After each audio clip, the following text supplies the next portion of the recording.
नमस्कार। SBT news में आपका स्वागत है। पेश है 9 मई शाम 7:15 बजे राजस्थान की बड़ी खबरें। पंजाब के मंत्री संजीव अरोड़ा को ईडी ने गिरफ्तार कर लिया। शनिवार सुबह से अरोड़ा के चंडीगढ़ स्थित आवास पर ईडी की रेड चल रही है। सेक्टर 2 में अरोड़ा के आवास पर सुबह करीब 20 गाड़ियों में टीम पहुंची। मंत्री संजीव अरोड़ा पर महीने भर में ईडी की दूसरी कार्रवाई है। इससे पहले उनके लुधियाना के ठिकानों पर दबिश हुई थी। वहीं इस रेड पर भड़के सीएम भगवंत मान ने ट्वीट कर भाजपा पर निशाना साधा है। सीएम ने एक्स पर लिखा, आज फिर बीजेपी की ईडी संजीव अरोड़ा के घर आई है। एक साल में तीसरी बार है जब बीजेपी की ईडी उनके घर आई और एक महीने में दूसरी बार, फिर भी उन्हें कुछ नहीं मिला। मैं मोदी जी से कहना चाहता हूं कि पंजाब गुरुओं की धरती है, औरंगजेब भी इसे झुका नहीं पाया था। यह भगत सिंह की धरती है, जिन्होंने अंग्रेजों के सामने कभी सिर नहीं झुकाया। इसलिए पंजाब मोदी की चालों के आगे कभी नहीं झुकेगा। पंजाब ईडी और भाजपा के इस अनैतिक गठबंधन को खत्म कर देगा।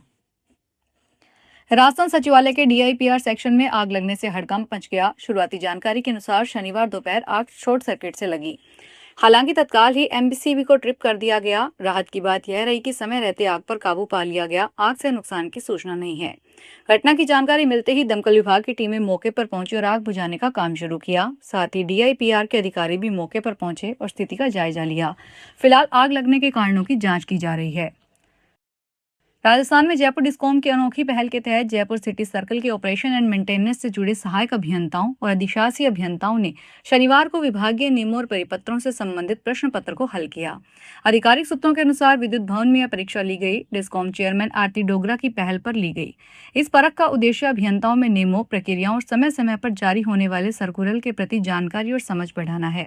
डिस्कॉम प्रबंधन का मानना है कि उपभोक्ताओं को बेहतर सेवा देने के लिए क्षेत्र में तैनात अभियंताओं का अद्यतन रहना जरूरी है। राजस्थान में भरतपुर के बैर थाना क्षेत्र में त्योहारी गांव में शुक्रवार देर रात एक तेंदुए ने आबादी क्षेत्र में पशुपालक के पशुबाड़े में घुसकर 10 से अधिक 1 दर्जन से अधिक भेड़ों पर हमला करके उन्हें मार डाला। प्राप्त जानकारी के अनुसार किसी हिंसक जंगली जानवर के हमले में पीड़ित पशुपालक जगदेव गुर्जर की 10 से अधिक भेड़ों की मौत हो गई, जबकि 6 से अधिक भेड़ें गंभीर रूप से घायल है।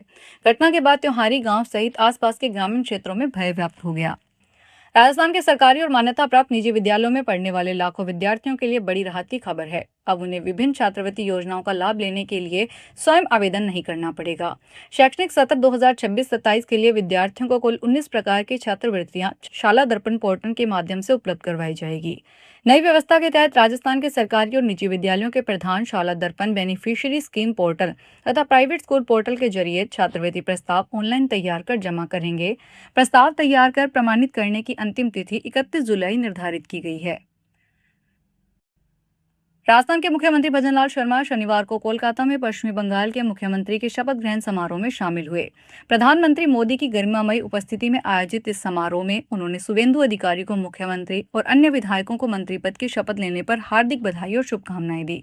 इस अवसर पर मुख्यमंत्री भजनलाल शर्मा ने कहा कि प्रधानमंत्री मोदी के मार्गदर्शन में डबल इंजन की सरकार पश्चिमी बंगाल के सर्वांगीण विकास के लिए संकल्पित होकर कार्य करेगी। इस दौरान केंद्रीय गृह मंत्री अमित शाह, केंद्रीय रक्षा मंत्री राजनाथ सिंह, केंद्रीय मंत्रिमंडल के सदस्यों सहित विभिन्न राज्यों के मुख्यमंत्री, उप मुख्यमंत्री, मंत्रीगण और अन्य जनप्रतिनिधिगण उपस्थित रहे। राजस्थान के प्रारंभिक एवं माध्यमिक शिक्षा के अधीन संचालित सभी राजकीय और गैर राजकीय विद्यालयों, आवासीय विद्यालयों के संचालन के लिए शिक्षा विभाग ने शिवरा पंचांग 2026-27 जारी कर दिया। उल्लेखनीय है कि इस बार 1 अप्रैल से ही नया शैक्षणिक सत्र भी शुरू हो गया है। अब वर्ष पर्यंत विद्यालयी कार्यक्रम, अवकाश परीक्षा, खेलकूद प्रतियोगिता आदि के पंचांग भी जारी कर दिए गए हैं। इससे विद्यालयों में पूरे वर्ष सुचारू संचालन संभव हो सकेगा। पंचांग के अनुसार इस सत्र में कुल 244 दिन विद्यालय संचालित होंगे। खास बात यह है कि ग्रीष्म अवकाश में 10 दिन की कटौती की गई है, जबकि शीतकालीन अवकाश जनवरी माह में निर्धारित किया गया है।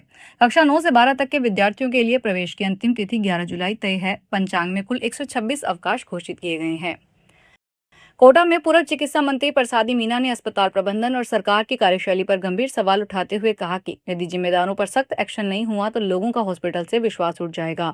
उन्होंने आरोप लगाया कि सीनियर डॉक्टरों ने मरीज को रेजिडेंट के भरोसे छोड़ दिया और गंभीर लापरवाही बरती गई। पूर्व मंत्री मीना ने सरकार की अब तक की कार्रवाई को अपर्याप्त बताते हुए दोषियों के खिलाफ कठोर कदम उठाने की मांग की। कोटा के न्यू मेडिकल हॉस्पिटल में 8 महिलाओं की तबियत बिगड़ने और उनमें से 2 महिलाओं की मौत होने का मामला तूल पकड़ता जा रहा है। पूर्व मंत्री प्रसादी लाल मीना ने कहा कि यहां अस्पताल प्रशासन से लापरवाही हुई है और उनके खिलाफ कार्रवाई होनी चाहिए, चाहे वो एचओडी हो या अधीक्षक हो, या उनकी भी जिम्मेदारी बनती है।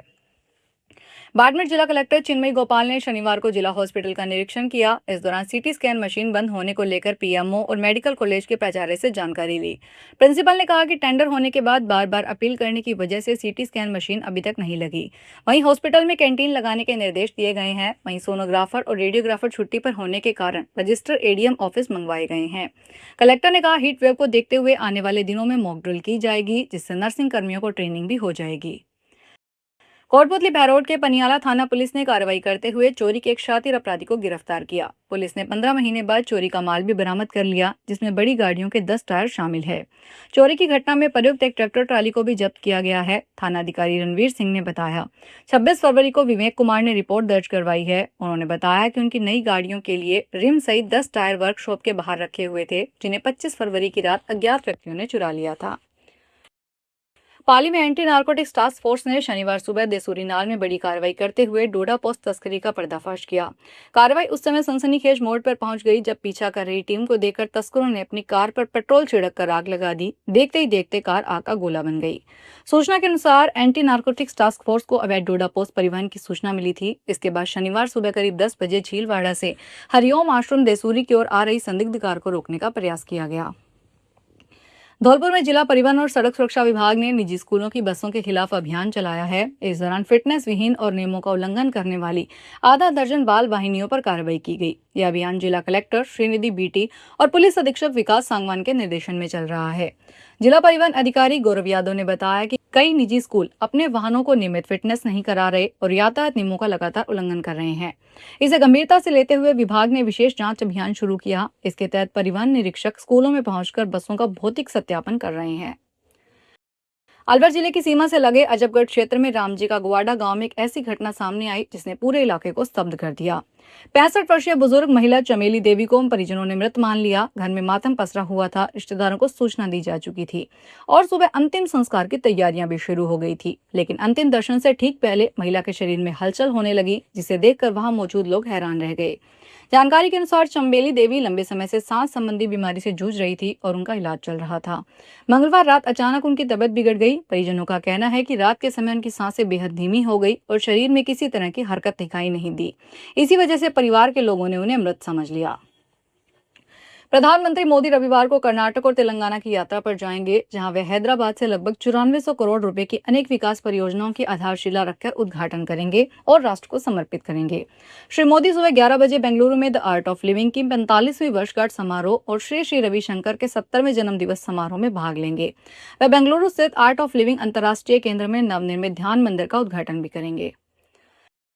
अलवर में पुलिस ने बड़ी कार्रवाई करते हुए शुक्रवार शनिवार को आधा दर्जन स्पा सेंटरों पर छापेमारी की। इस दौरान राजस्थान से बाहर की 10 से ज्यादा युवतियों को गिरफ्तार किया गया। पुलिस को इन स्पा सेंटर्स पर अनैतिक काम करने की सूचना मिली। पुलिस अब पूरे नेटवर्क की जांच में जुटी है और संचालकों से पूछताछ कर मामले की तह तक पहुंचने का प्रयास कर रही है। अलवर शहर में शनिवार को पुलिस ने शिवाजी पार्क क्षेत्र में सवेरा कॉफ कैफे और फैमिली थाई स्पा सेंटर से 5 युवतियों को डिटेन किया। इससे पहले शुक्रवार को मनु मार्ग के आसपास के स्पा सेंटर से भी 6 युवतियों को पुलिस लेकर आई थी, जिनका मेडिकल करवाया गया। अब उनको कोर्ट में पेश किया जाएगा। फिलहाल इस बुलेटिन में इतना ही। फिर हाजिर होंगे बड़ी खबरों के साथ।